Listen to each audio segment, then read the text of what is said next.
Mugluck here, and I don't like game reviews that take 20 minutes to give 5 minutes of information. This is Cyberpunk 2077, an open-world action RPG. It is available on PC, Mac, PS4, and 5, as well as Xbox One and XS. It's rated M for mature. The goal of this review is to determine whether or not this game is worth its price tag for you. The game's setting with no spoilers beyond the tutorial. The story takes place in the year 2077, where technology has advanced to the point that implants have become normalized.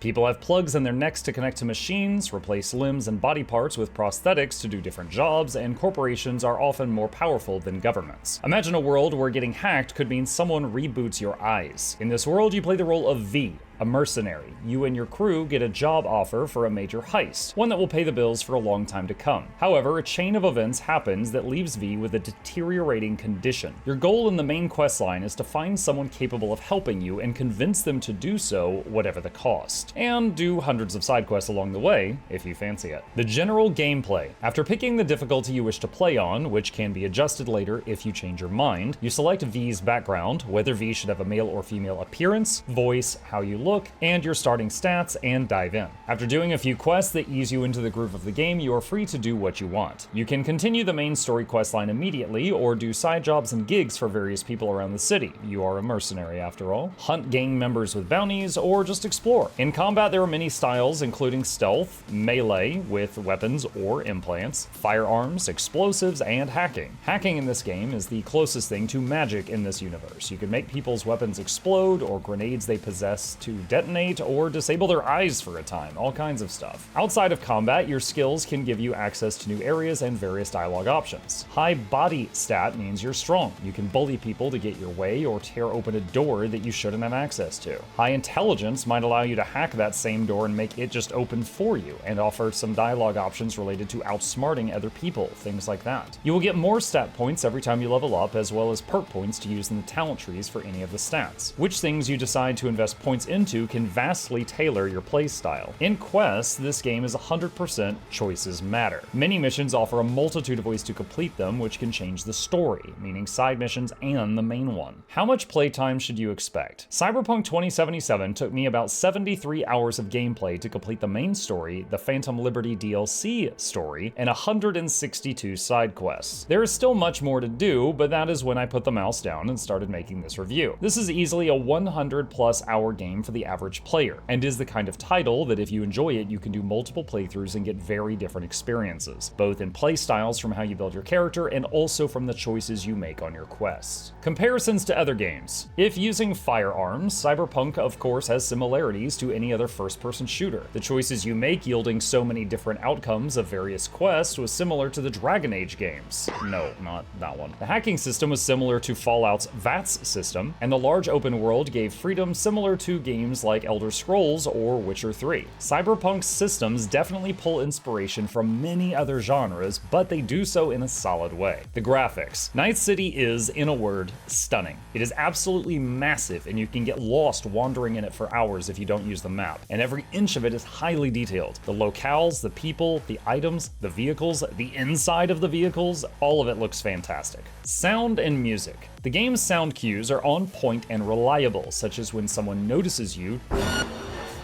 trying to be stealthy, or when you hear someone around a corner reloading their weapon. They sound clear and can be depended upon. In terms of music, your character always has access to a radio, probably an implant somewhere, and there are many stations that each have a dozen or so songs they play. You can find your favorite and blast it at any time you are traveling.